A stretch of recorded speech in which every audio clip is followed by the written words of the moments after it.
Once, one of my staff requested me to pray for her dying mother. So the mother was about 70 years old, seen all her grandchildren and all that. So, this staff is one of my longest serving staff. So I told her, all right, my daughter, I will pray for your mother. So I took it up before the Lord in prayer. And the Lord Jesus asked me a question. Why do you want me to lengthen her life? In what way is she useful for my kingdom? That's the question the Lord asked me. He said, she has lived till 70 years. And my word says a person shall live 70, if not 80. And she has seen her children and her children's children.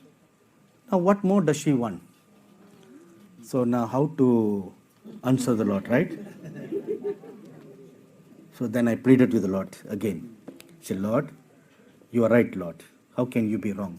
But your word also says 70 plus another 10, 80 years. So by that, you can extend her life a few more years. So I went on, bringing up these scriptures before the Lord. And he looked at me and he said, all right, because you asked, I will do it for you. However, these are the conditions she must fulfill. So I will extend her life, but these are the conditions. And one of the conditions is, she must be a witness for the Lord. Okay? So then the Lord said, it's done. So the following morning, I told my staff, your mother is healed. She'll be perfectly all right. And that very night, her mother was perfectly healed. Amen. So I told my staff, now you must make sure your mother fulfill all these criteria. All right? So it's not my business to follow up whether you are doing your homework or not, right? It's not my business, My job is like a mailman. I deliver and I walk away. Have you ever seen any mailman come and knock on the door and say, hey, did you collected your mail in the box? Have you ever had? No, they don't care, right? Whether you check your mailbox or not, they don't care. Their job is to throw it into the box. Recently, I ordered a new carpet for my office, So, this was just a day before I left for here. So I was doing some cleaning in the yard, and the UPS guys came. The truck pulled over, and they were carrying this big carpet. I said, do you mind helping me bring it inside the house? He said, no, sir. We are ordered to only leave it outside the door. I said, from the outside to the inside, not very far.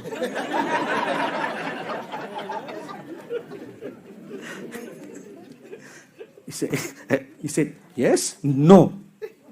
I said, all right, okay. So they left it outside the door and they left. So before they left, one man turned and looked at me. Are you the guy who preached on YouTube?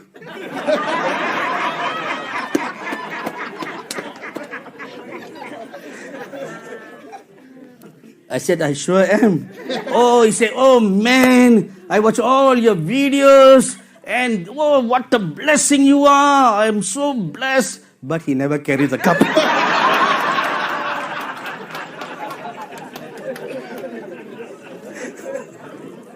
He never did that. So you see, the point is, what is their job? Bring it all the way up to doorway. That's all, their delivery. They don't care whether you bring it inside or you leave it there the whole of the winter. Right? That is my job. All these prophet title is just vain titles, At the end of the day, you are just like a speaker box. You just speak what God speaks. That's all. Have you ever seen this speaker box changing my words? It doesn't add one word, it doesn't subtract one word. It doesn't even change the modulation of my voice. If I'm off key, it goes off key. Cynthia, why didn't you come up earlier when I was singing?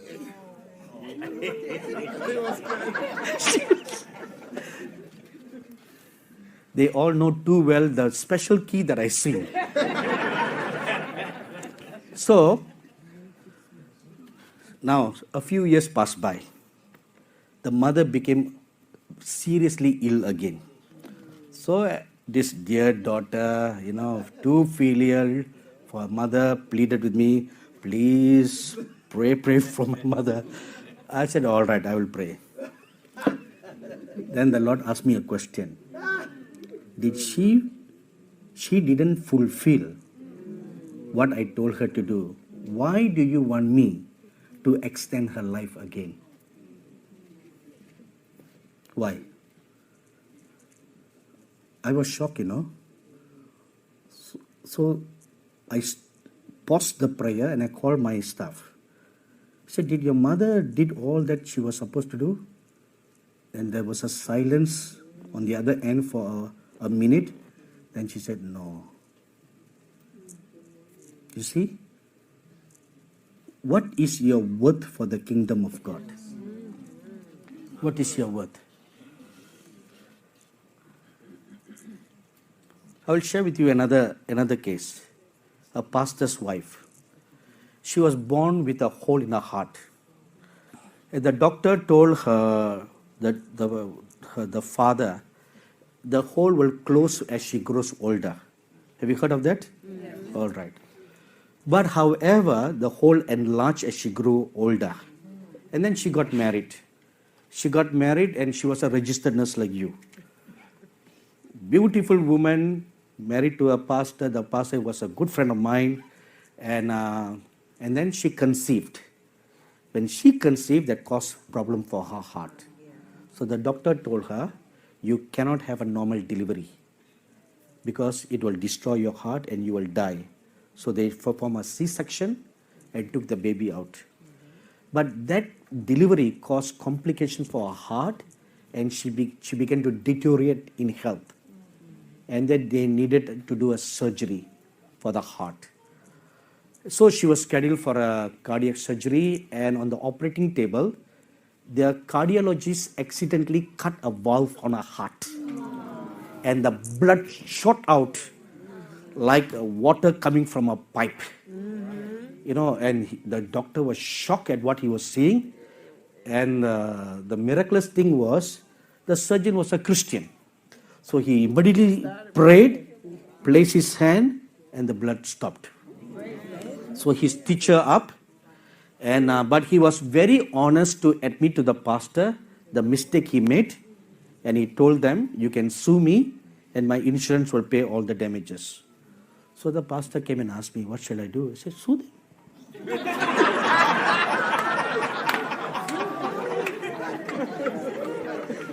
Hey, look, it's the doctor who said, right? I was just playing along what the doctor said. I did not initiate anything. I was just confirming what the doctor said. He said, sue me. I said, all right, sue you. But the pastor was too kind. He said, no, I will not do that. Because now the wife needed another major surgery, which was going to cost tons of money. And people who live by faith, where are they going to go for tons of money? And he didn't have any insurance, nothing. So the suing will help him to pay off the next bills. Anyway, after the second surgery, the pastor's wife deteriorated so much in her health, she became just skin and bones. She was really a beautiful looking woman. And she became so haggard looking, you can hardly recognize who she was. And she cannot walk more than 2 steps. After every 2 steps, she'll have to sit. She'll catch for a breath. She cannot climb up steps anymore, cannot carry her baby anymore, everything gone. Now they were scheduled for another major surgery. And the major surgery is a big, dangerous one. So the doctor explained the procedure to her husband. There's only a 50% chance that your wife can survive, because the heart is so badly damaged. And even if the surgery was successful, she'll only live for 3 more years. So the pastor came and asked me, what shall I do? You know what I said?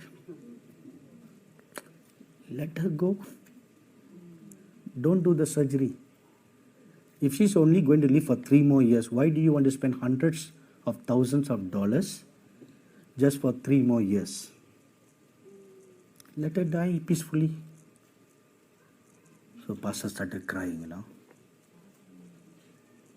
So finally they made the decision to go with the surgery. And the wife made out a will.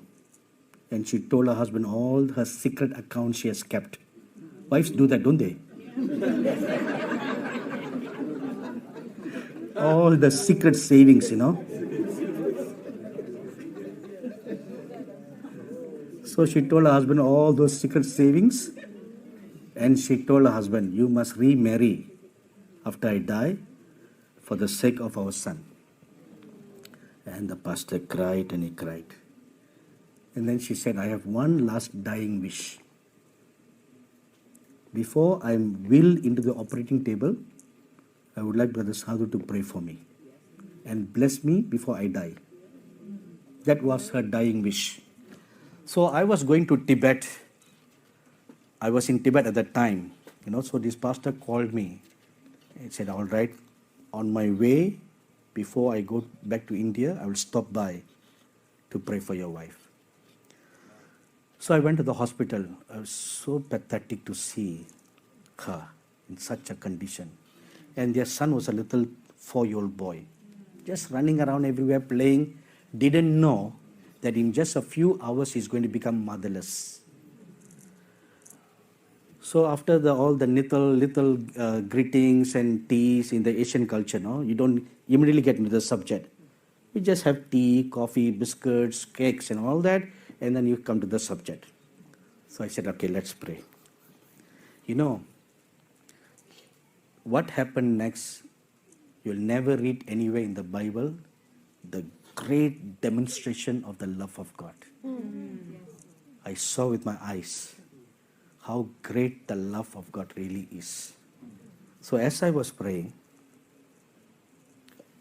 my heart broke to pieces and tears started rolled down my eyes as I called to remembrance.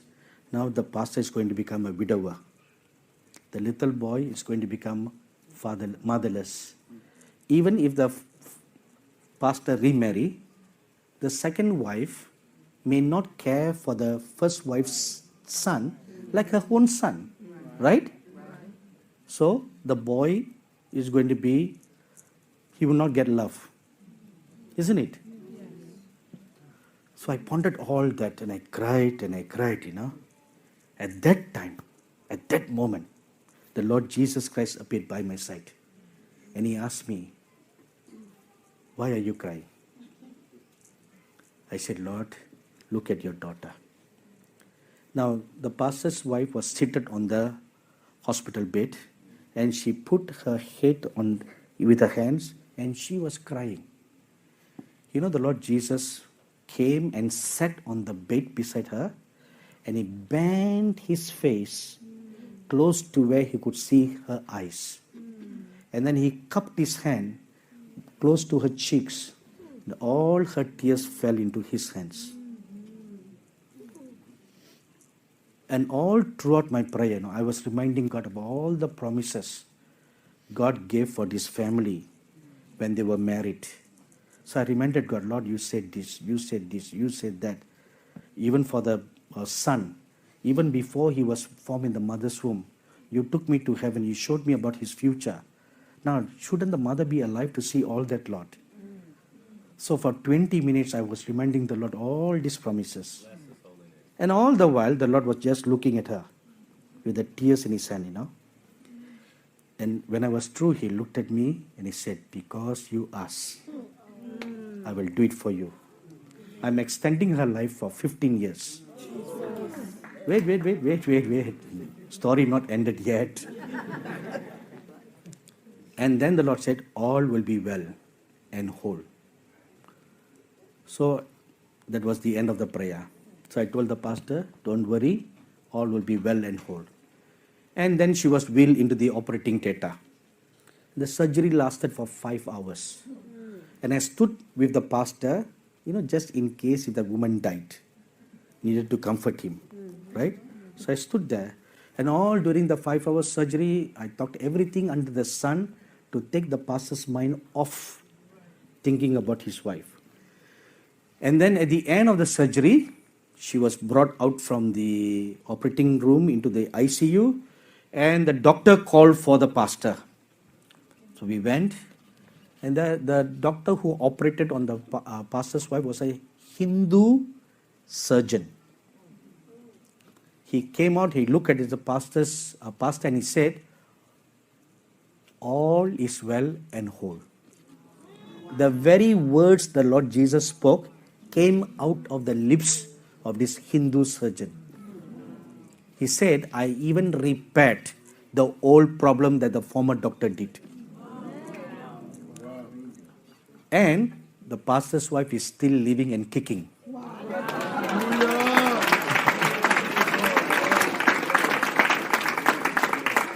Then another problem happened. Another problem happened. This time, she was bleeding blood from her breast. And that was again another dangerous situation. So again, she told her husband, "I want to see Brother Saab. Please ask him come and bless me before I die." So I went to see her. You know what she told me?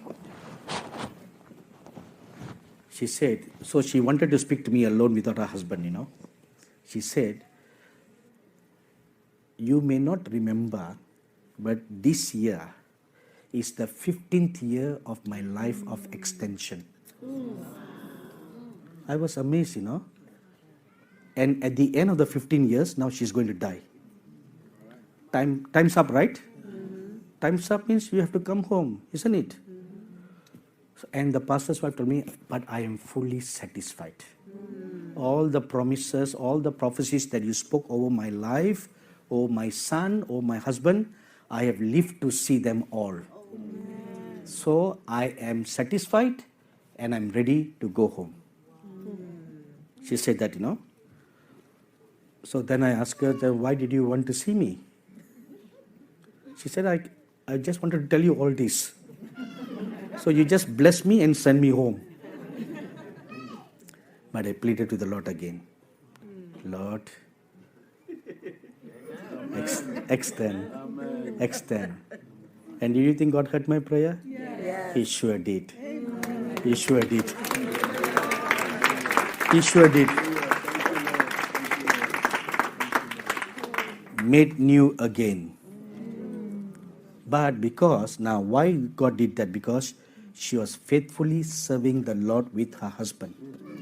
So she was useful for the kingdom of God. That was my one point of argument that I brought before the Lord. "Lord, she's useful for your kingdom, Lord. She's useful for your kingdom. So you need her more than I need her." So that is the selling point or argument point.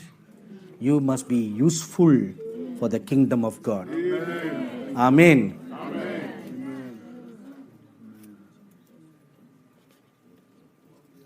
So beware of false prophets, false teachers who will prophesy prosperity and security. 1 Thessalonians chapter 5 verse 3 tells us, "For then they will say peace and safety, then sudden destruction comes upon them as labor pains upon a pregnant woman, and they shall not escape." So be careful. Don't go after sugar-coated messages. Amen. Don't go after them. Don't desire for your ears to be tickled.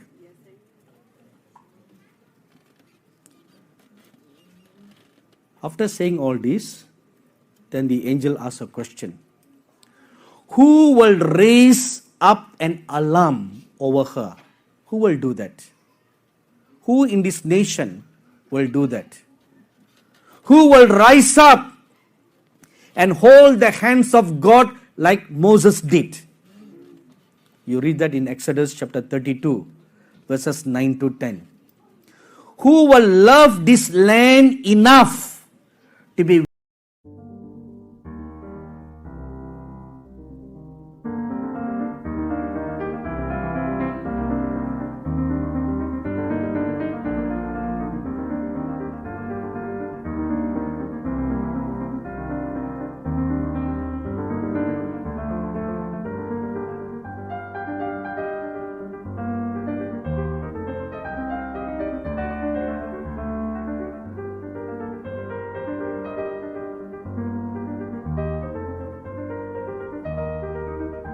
to deceive the church that no matter how they live, God will condone their lifestyle and appreciate them.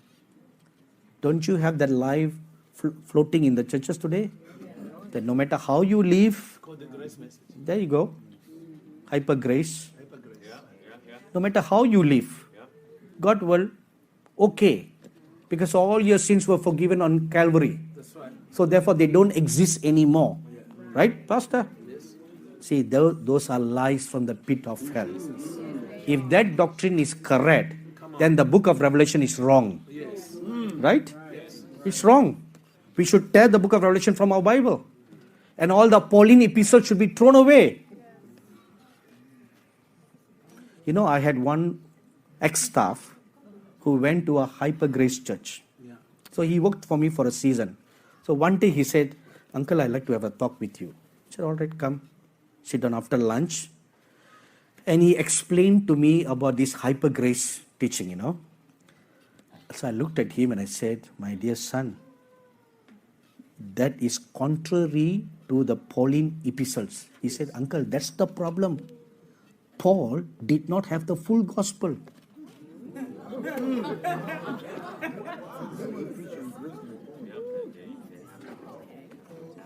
I said, "Oh, really? Whoa.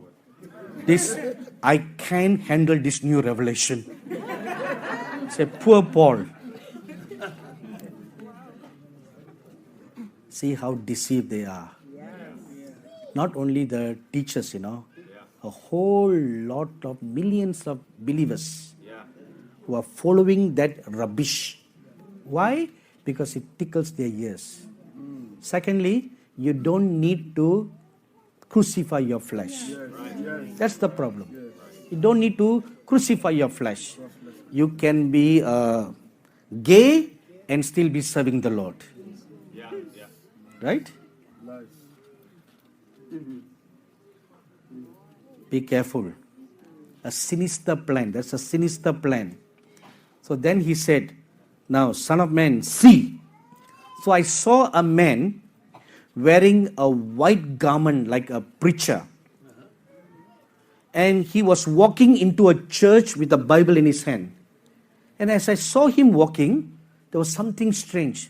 From behind him, there came out a tail like a dragon's tail, a demon-like tail that was coming out from behind him. But within or before was just dressed like any good-looking, spirit-filled preacher with a Bible in his hand. Then he said, "These are the preachers anointed with doctrines of demons." The power and the authority they manifest does not come from God. These are the lying signs and wonders of demons. You read that in Revelation chapter 13, verse 14 and chapter 16, verse 14. They will preach untruths and lies and are not sent by our God. Their doctrines are not of light, but of darkness. So after listening to all that, I then asked a question. So what is the line of defense for the people of the true church? How can we protect ourselves? So with a loud, authoritative voice, he said this, "Truth!" That came forcefully, truth. Believe the truth, preach the truth, live the truth. His words, living and eternal, are the truth. His ways are enshrined in the eternal word of God.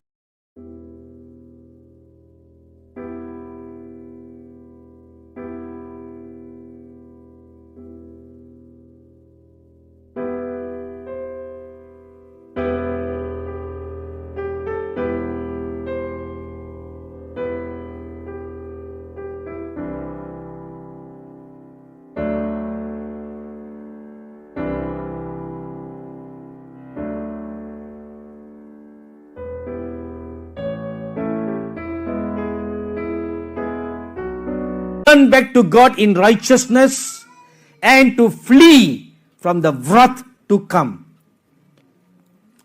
So after this visitation, the angel left, and I was still sitting in the presence of God, and I prayed, Lord, what does all this mean? How can your people flee from the wrath to come? So the Lord Jesus then answered my question. Number one, what did I counsel the Israelites through Moses to do concerning the angel of death who was coming? What did I counsel? Now please turn with me to Exodus chapter 12. And we will read verses 3 to 13. Did you all bring your good old Bible? Okay. Never forget the good old traditional Bible, all right? We'll do away the digital ones. Amen. There is a church in Illinois, I was told, where the pastor will not allow anyone inside the church if they don't have a physical Bible. Good pastor, no? Exodus chapter 12 and from verses 3 onwards. Speak to all the congregation of Israel, saying, on the 10th of this month, every man shall take for himself a lamb, according to the house of his father, a lamb for a household. And if the household is too small for the lamb, let him and his neighbor next to his house take it according to the number of the persons. According to each man's need, you shall make your count for the lamb. Your lamb shall be without blemish, a male of the first year. You may take it from the sheep or from the goats. Now you shall keep it until the 14th day of the same month. Then the whole assembly of the congregation of Israel shall kill it at twilight. And they shall take some of the blood and put it on the doorposts and on the lintel of the houses where they eat it. Then they shall eat the flesh on that night, roasted in fire with unleavened bread, and with bitter herbs they shall eat it. Do not eat it raw, nor boiled at all with water, but roasted in fire, its head with its legs and its entrails. You shall let none of it remain until morning, and what remains of it until morning you shall burn with fire. And thus you shall eat it, with a belt on your waist, your sandals on your feet, and your staff in your hand. So you shall eat it in haste. It is the Lord's Passover. For I will pass through the land of Egypt, and on that night, and will strike all the firstborn in the land of Egypt, both man and beast, and against all the gods of Egypt I will execute judgment. I am the Lord. Now the blood shall be a sign for you on the houses where you are. And when I see the blood, I will pass over you, and the plague shall not be on you to destroy you when I strike the land of Egypt. Amen. Amen. Then the Lord spoke of 4 things from this passage of scriptures. What we should do, what we can do. Number 1, they needed to apply the blood of the lamb on the doorposts. So what does that mean for us? Appropriating the blood of the Lord Jesus Christ in our lives. Amen. By putting on the whole armor of God. Not just one part of the armor, the whole armor. The helmet of salvation, the breastplate of righteousness, the belt of truth, and then the shield of faith, the sword of the Spirit, and the shoes of the gospel of peace. The whole armor. Amen? Amen. Wrong. There are 7, not 6. The 7th is praying always in the Spirit. So there are 7. It was the Lord who corrected me, no? He said there are 7 and not 6. I said, where in the Bible is it written, Lord? He said, look at the next verse. Praying always in the Spirit. So the whole armor, appropriating the whole armor. Number 2, stay indoors. So the Jews were told to stay indoors, right? The Hebrews. So what does it mean for us? Communion with the Lord Jesus Christ. A relationship with the Lord Jesus. Revelation chapter 14, verses 1 to 4. One of the characteristics of the 144,000 who made it to Mount Zion is they followed the Lamb wherever he went. So they were followers. So you can only be a follower if you have a good, healthy relationship with the Lord Jesus Christ. Number 3, eat the lamb. So what does that mean? Meditate the word of God day and night. So you not only meditate, you are also a doer of the word of God. Amen. A doer, obedience to the revealed word of God. That is the key to abiding in Christ Jesus. Amen. And that is the key to even lying on the bosom of the Lord Jesus Christ, which is the shadow of the Most High God. So once you abide, then the shadow covers you and protects you from all evil, physical as well as spiritual. Amen. Number 4, churches, pastors should analyze their calling. How to analyze? Are they in the place of their calling?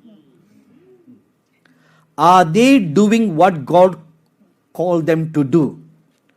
Or have they sidetracked to a different path, doing the things which God did not ask them to do?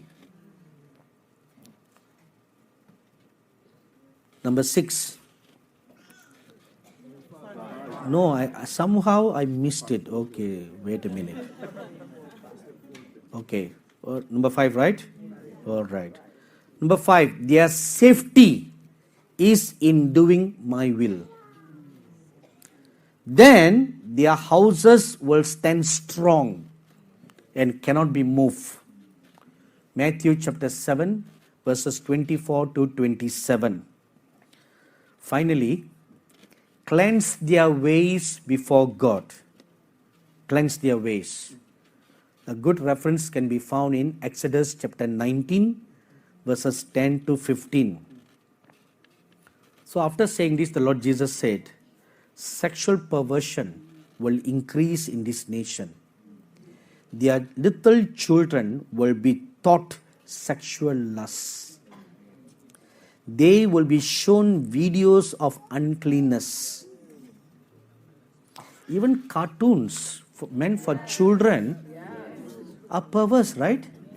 They are even portraying the LGBT message in cartoons that our little children will watch.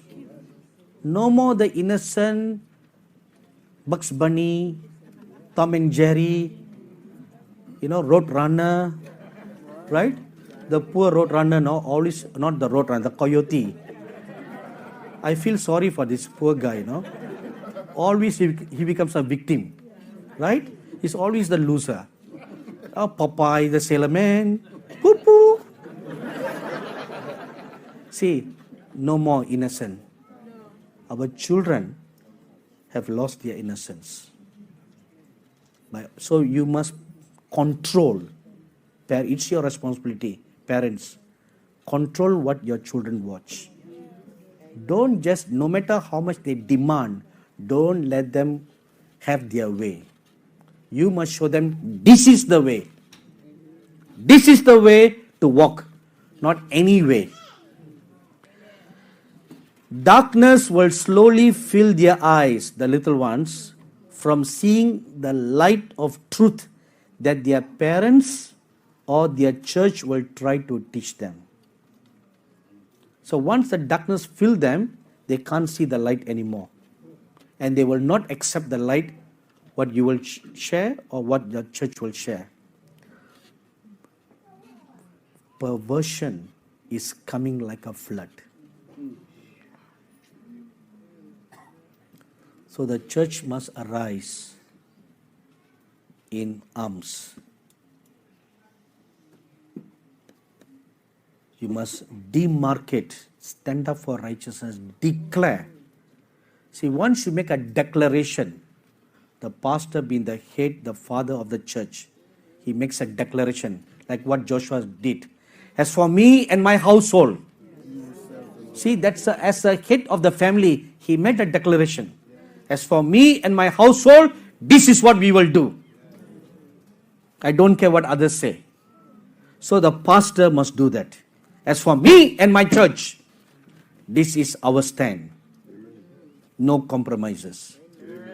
And those believers who don't agree with that, they can walk out. Amen. Walk out this exit, that exit, whichever exit. No, this is serious. Nothing to laugh about. You must clean your church. Bring back righteousness. Bring back holiness. That God will recognize His own church. Today He cannot recognize it. They are not sheep in the church, They are all little dragons in the church. Sorry to use that word, but it's the truth. Am I right? Little dragons, little devils sitting in the church. Oh my God.